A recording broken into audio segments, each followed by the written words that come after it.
सलमान खान साहब से गुजारिश करता हूं कि दहेज के ऊपर अपने तासुरात बयान करें।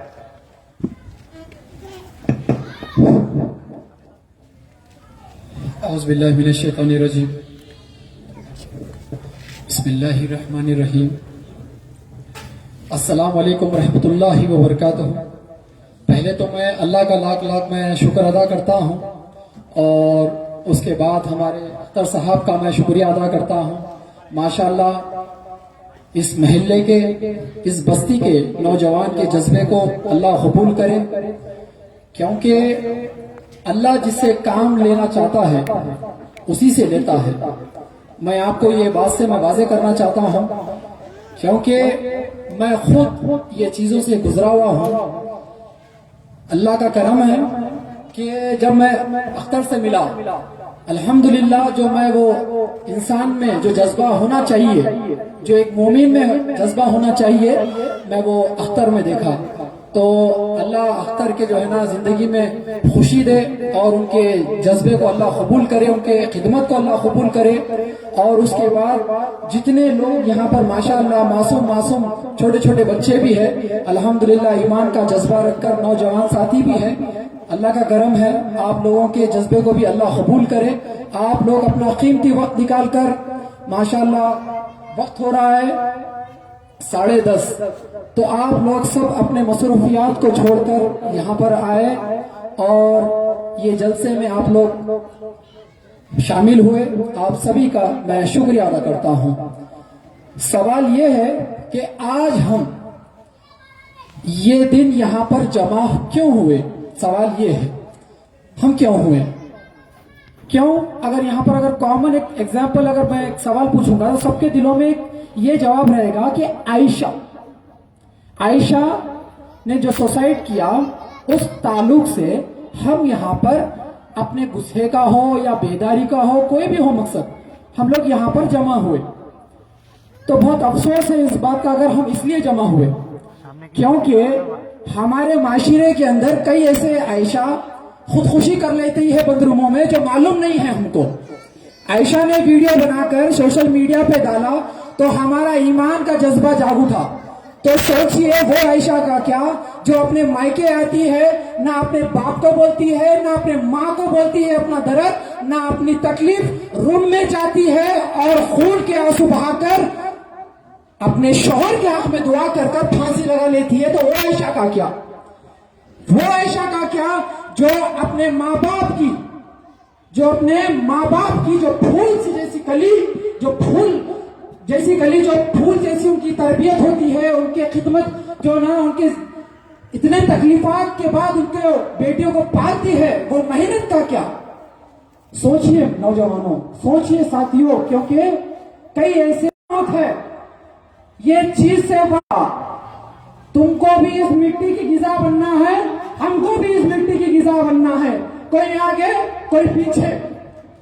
अरे नौजवान कैसे कैसे नौजवान मौत को गले लगा रहे हैं, अंदाजा नहीं है, अंदाजा नहीं है।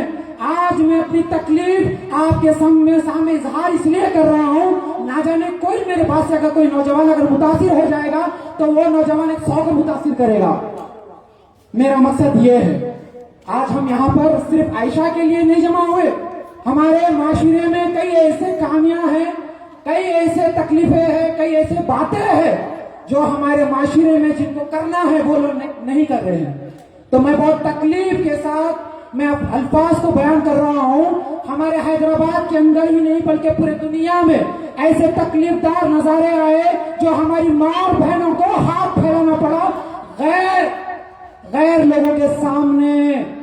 ये बात पर गौर करो मेरे भाई, आज हमारे पास पैसे हैं, आज हम हाथ नहीं फैलाए, अगर उनका क्या जिनके पास मजबूरी थी, जिनके पास पैसे नहीं थे, छोटे छोटे बच्चों के लिए दूध के लिए पैसे नहीं थे, उनका क्या?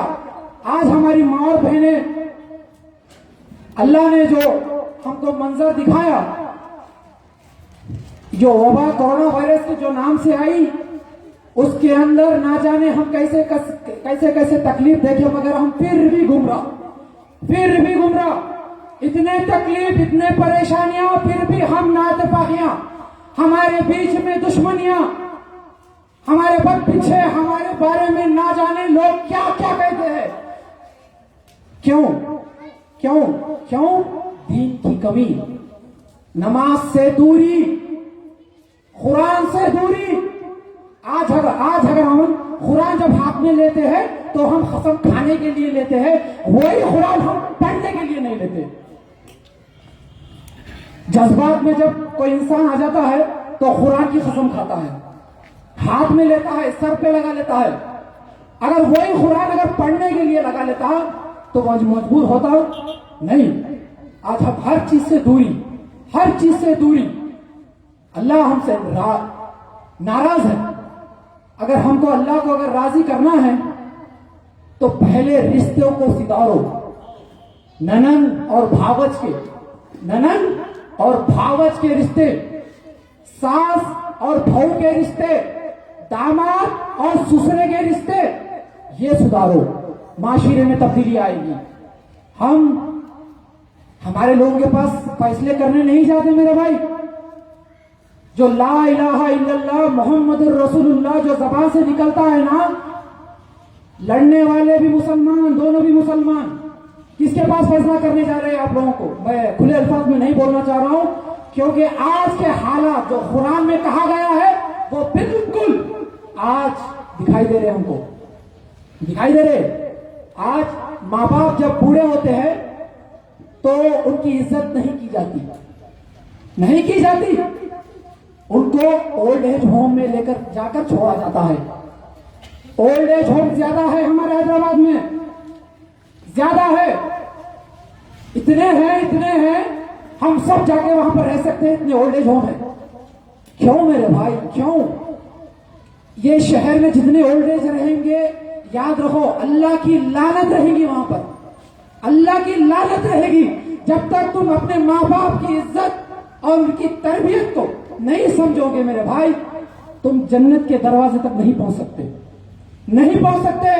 आज हम अगर जलसा अगर टिकटॉक का करते, अगर कोई नाचने गाने का करते, तो ना जाने यहां पर हजारों की पब्लिक होती। बिल्कुल बोलता हूं मैं, लाखों की पब्लिक में बोलता हूं, होती। क्यों? हमारे पास ईमान का तकवा कम है, कम है। बहुत तकलीफ होती है ये अल्फाज बोलने पर, क्योंकि हमारे नौजवान गैर जरूरी चीजों में मुतासिर है। कल ही का एक वाकया है, छोटी सी उम्र है, नाम नहीं लेना चाहता, 17 साल। दोस्त आए थे घर पर, बस वही एक बहाना था। घर के बाहर निकला, रात के 11 बज रहे थे। 17 साल का मेरे पास, 17 साल, उसकी उम्र ही कुछ नहीं है, जिंदगी कुछ नहीं देखा। एक ही लड़का है, माँ बाप को जरा गौर फरमाइए, एक ही लड़का है, लड़कियां भी नहीं है। बहुत ही मन्नतों के बाद वो लड़का हुआ। जैसा वो लड़का, अपने दोस्त आए थे बाहर घूमने के लिए, निकला, बहरहाल वही लाठोरी, वही चिचोरापना, वही आवारगिरी, बहाना था, निकला। और अफसोस उसका जनाजा घर को आया। स्पीड गाड़ी पीछे से आई और यही लड़का मरा। जो लेने आया था वो जिंदा है, वो जिंदा है।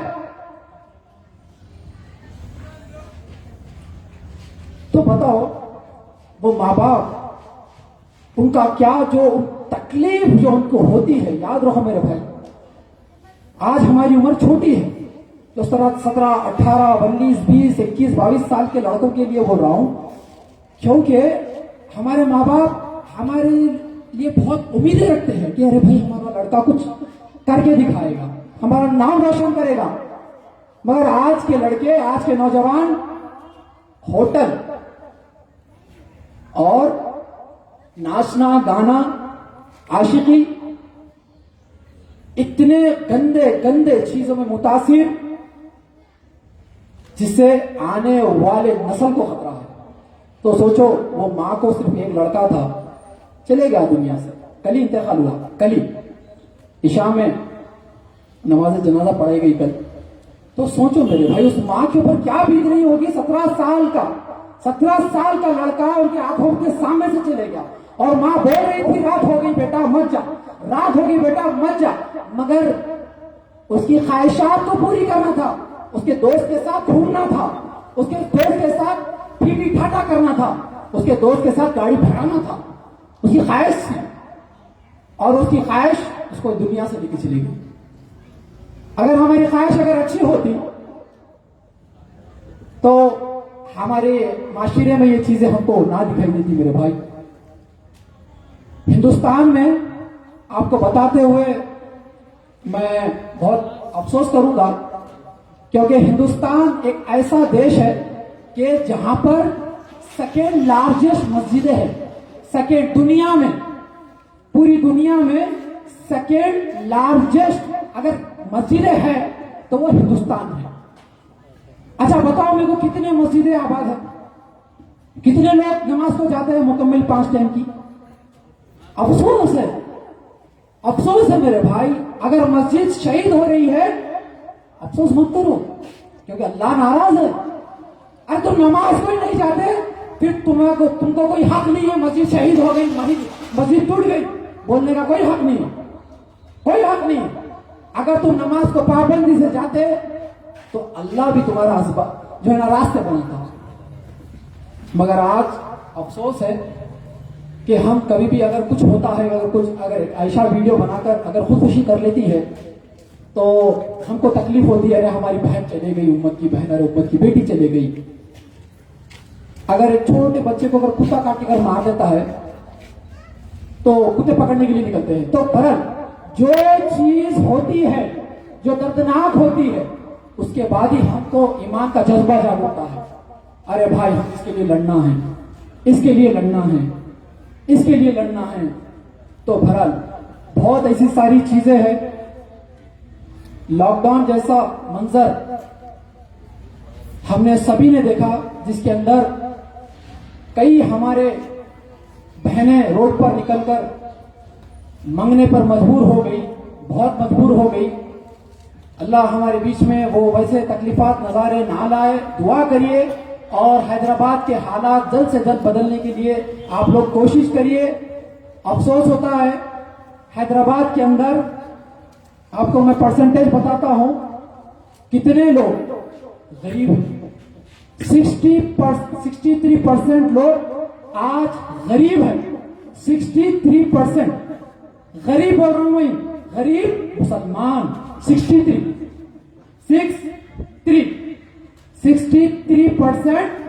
गरीब है, गरीब। हमने सोचा कभी कि हैदराबाद के हम हालात को कैसे सुधारें, कैसे कोशिश करें हालात को हम ठीक करने के लिए। आज हमारे हैदराबाद में हम काफी बड़ी तादाद में हैं, अल्हम्दुलिल्लाह, अल्लाह का करम है। मगर उन शहरों का क्या जहां पर कम तादाद में हमारे मोमिन भाई रहते हैं, यकीन मानिए हमारा ईमान कुछ भी नहीं उन लोगों के सामने, कुछ भी नहीं। हैदराबाद एक डर वाला शहर है, हैदराबाद एक खौफ वाला शहर है, क्योंकि हम कोई भी मसले पे हम आवाज उठाने से हम डरते हैं। वो इसलिए डरते हैं क्योंकि आपकी भी मजबूरी नहीं है वो, क्योंकि हमारे बीच में जिम्मेदारियां हैं, जिम्मेदारियां हैं। वो ये है कि सुबह उठना, कम से कम 500 रुपए कमाना, कम से कम। जब 500 रुपए हम जब कमा के लाएंगे तो हमारे घर में चूल्हा चलेगा, खाना बनेगा, हमारे बच्चे खाना खाएंगे। तो ये जिम्मेदारियों से हम निकलते ही नहीं। जिस दिन अगर मुसलमान अगर ये जिम्मेदारियों से निकल जाएगा तो याद रखो मेरे भाई, तब्दीली इतनी जबरदस्त आने वाली है हैदराबाद में, इंशाअल्लाह, इंशाअल्लाह। और जो मैं एक वाकया और एक बोलूंगा जो तब्दीली के ऊपर, एक मेरा दोस्त है, किरण नाम है, किरण नाम है, किरण। और मेरा बचपन का दोस्त है। बाप लेबर है,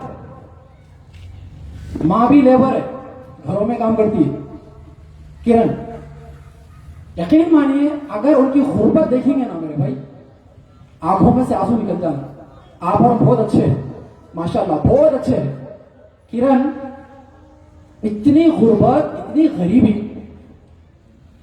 जब मैं छोटा था उसके साथ मैं 6, 7, 8 पढ़ा, और मैं रिसेंटली 2 महीने पहले भी उससे मिला मैं। तो जब उसको मैं देखा था, कुछ नहीं था, कुछ नहीं था, कुछ नहीं था, कुछ भी नहीं था। आज मैं मिला, आज उन्हें करोड़पति है। क्यों? उसकी मेहनत, उसकी जुस्तजू, उसकी लगन, उसकी माँ बाप की तकलीफ देख के जो बच्चा मेहनत करा, वो किरण आज उन्हें करोड़पति। किसी का जाके मेहर का लूट के नहीं खाया, किसी को ससुरे को सता के नहीं खाया, दहेज में गाड़ी नहीं मांगा, खुद कमाया। अरे जब वो भाई कर सकता तो हमारा मोमिन क्यों नहीं कर सकता? क्यों? हमारा ईमान कमजोर है, हमको इस्लाम ही नहीं मालूम, दीन ही नहीं मालूम, करेंगे का? जब उसको इस्लाम मालूम होगा, दीन मालूम होगा, जब करेंगे। तो जब किरण की बात जब आपको बोला, थोड़ा और करो। हमारे माशरे में कई ऐसे नौजवान हैं मेरे भाई, बहुत लोग करते हैं मगर बहुत परसेंटेज बहुत कम है। इसको बढ़ाना पड़ेगा, ये परसेंटेज को बढ़ाना पड़ेगा, तब्दीली आएगी। अगर आपके पास गड़बड़ होती है तो हम पहले फोन निकाल के किसी को करते हैं जो हमारे से बड़ा है, जो आके बात कर सके, जो आपका फैसला कर सके। अरे ये क्यों नहीं सोचते, आप क्यों नहीं बन रहे? आप में कमियां कहां हैं, आप में खामियां कहां हैं? अरे ये सोचो। फोन निकाल के आप जब उसको करते हैं, इंसान जब आपके फेज में है, अल्लाह ने उसको इस दुनिया में लाया, आपको भी अल्लाह ने लाया, तो आप में खामियां कहां पर, आप क्यों नहीं कर सकते? आप कोशिश करो। दुनिया है आपको डिमोटिवेट करेगी, आपको नीचे गिराएगी, मगर आपका जब तक ईमान मजबूत है, जब तक आप हक पे है, ये दुनिया वाले कुछ नहीं कर सकते, कुछ नहीं कर सकते। बहरहाल हमारे नौजवानों से मैं गुजारिश कर रहा हूं, तहे दिल से गुजारिश कर रहा हूं, अपने बल पे कमाओ मेरे भाई, अपने बल पे कमाओ।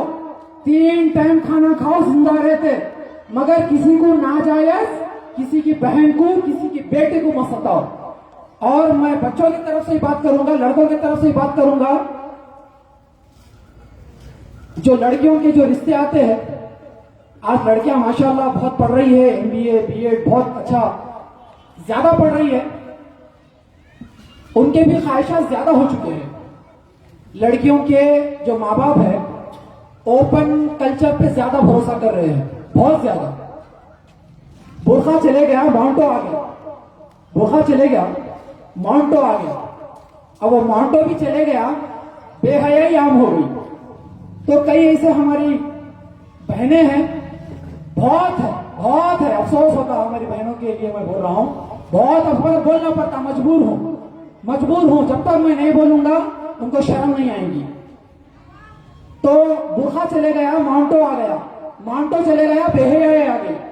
तो जो ओपन कल्चर की जो बात कर रहा हूं मैं, MBA, BEd, डॉक्टर, एडवोकेट, तो जैसे हमारी बेटी ग्रेजुएट है, तो वैसा ही हमें लड़का चाहिए।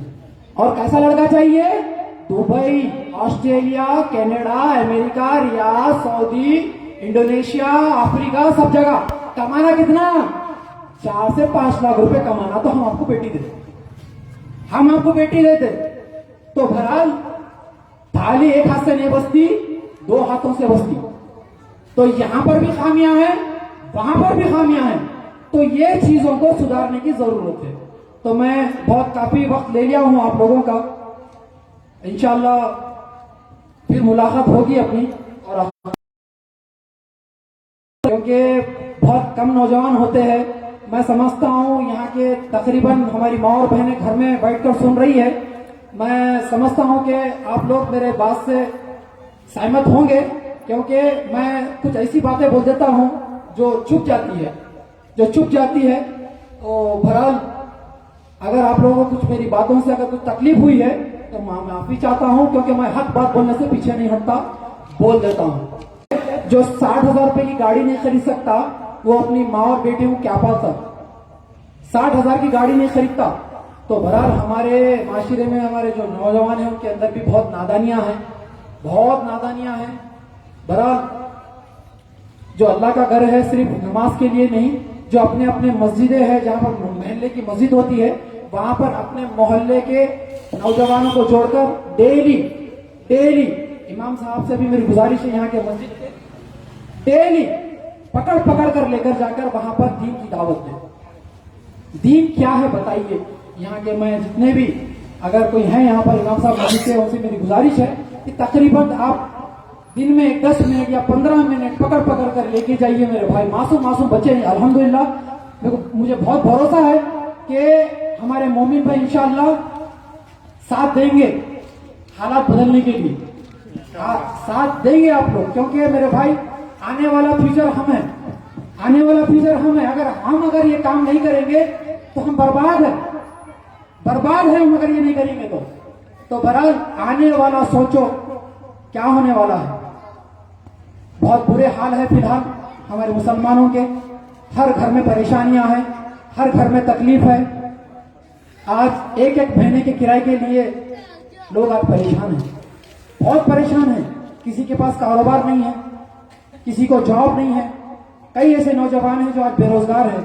तो बहरहाल दुआ करिए अख्तर भाई के हक में। अस्सलाम वालेकुम रहमतुल्लाहि व बरकातहू।